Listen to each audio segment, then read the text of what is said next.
I am Janine Harris, and I live in the famous Murphy Village of North Augusta, South Carolina. And I am the mother of two, Andre and Ryan. And I'm 53, and I'm a nurse. I've known the members of Murphy Village for over 50 years.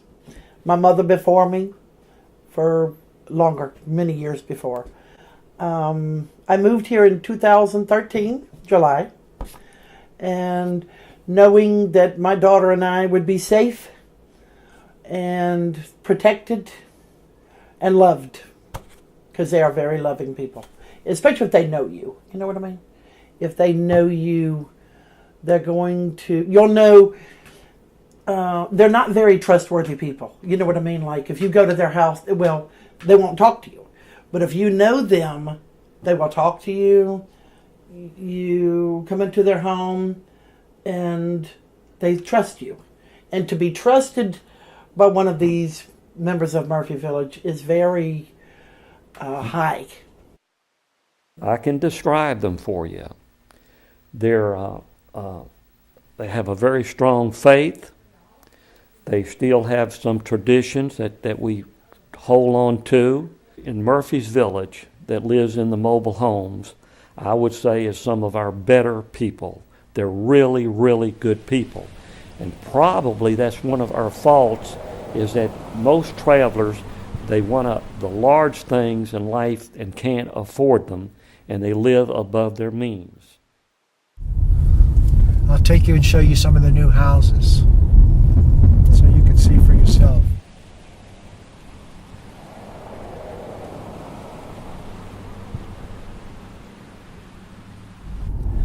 This one on the right is my nephew's, John Paul. That's John Paul's house.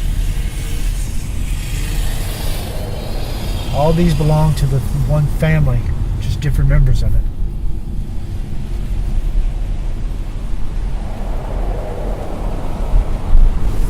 This one is still under construction. It's probably the largest one here in the community.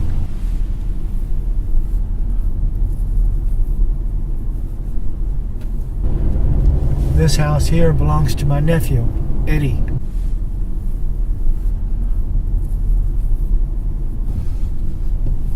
Down here to the left are cousins also.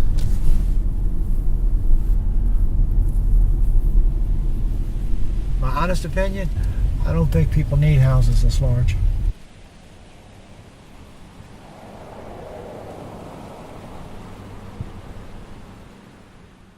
They're out. It's like at times they're trying to outdo the other. I noticed that too. Yeah.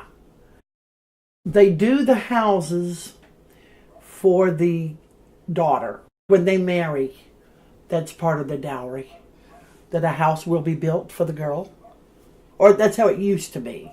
Arranged marriages, wrong. I'll always believe. In any country, India, a lot of Middle Eastern countries, but it's tradition. But would I do that to my child? No, never. And my biggest thing would be to not let a child marry under the age of 16, you know. But they stopped that. They had to because of all that happened last year. That doesn't go on at all anymore. Here's what I think about arranged marriages. I don't think the two people should be forced to marry each other. I think if they want to arrange a marriage, I think they should make for certain that the young people are satisfied and they want to do it, because if they don't, it will never last. Now that's what I think of it. I was told that it started out here, that somebody from out here called the DSS. In general, are they the kind of protest? No. I mean, except when DSS, they did. They really meant that. They with the rosary and up at the church, because they took their children. And see, that's what made me mad. The lady I take care of, they took two of her grandchildren. Neither one of them was in any way, shape, or form engaged or otherwise.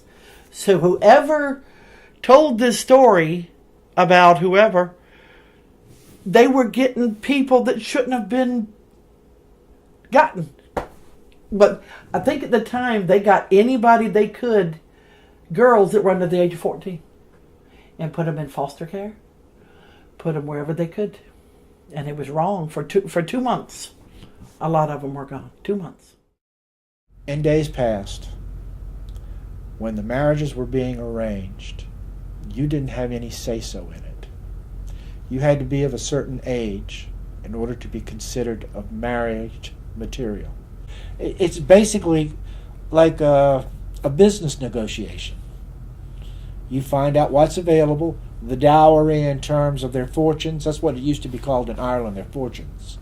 So they would have to equally match, because if the other family couldn't match, you would either have to take some away or the marriage would be ended.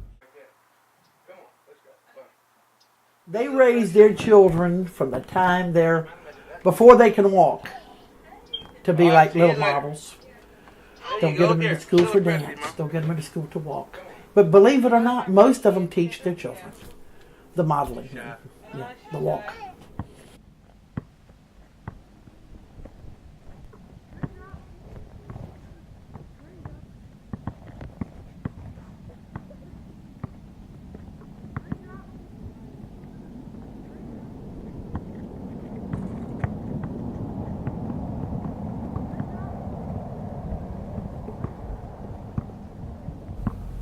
So all of the kids went to school there to 8th grade, 1st grade to 8th grade.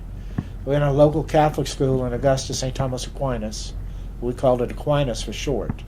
And the girls didn't go any further.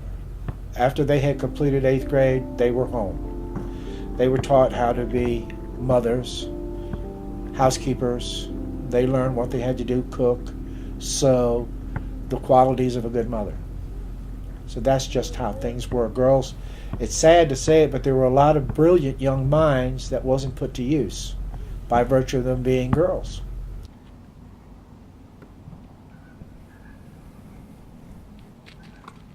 The old ways die hard.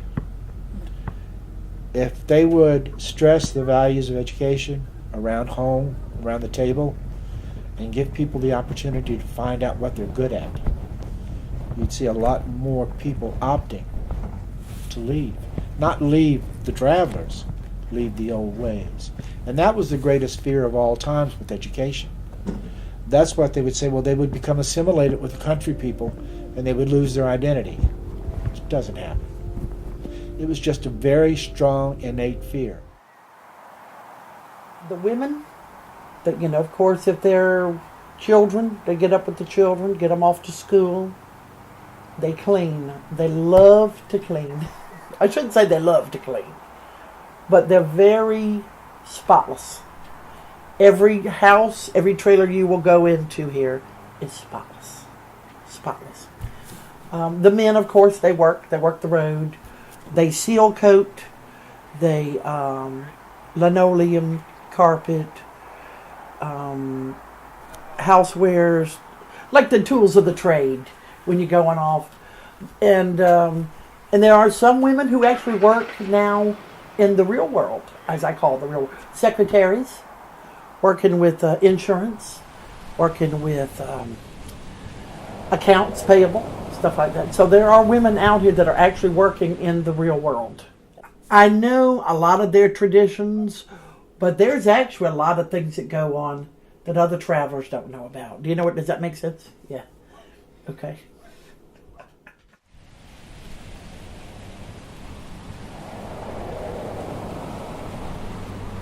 Let's say you had $1 million, and this one over here's got $500,000.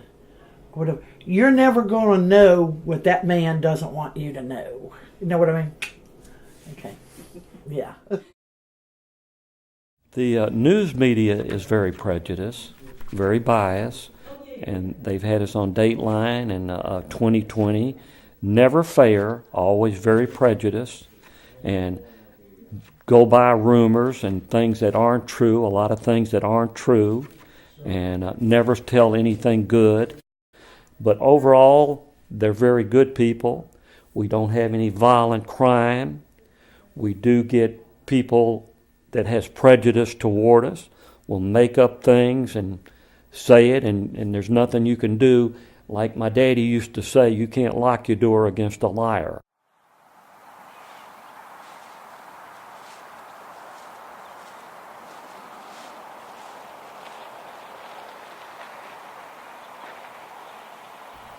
But out at Murphy's Village, you could be out there at any time and feel safe. There's no violence, they're good people, and most all the people at Murphy Village does good work. Now, I'm not saying we're all saints. I don't care where you are, there's good and bad every place. If you can tell me where there's a utopia, I will go there.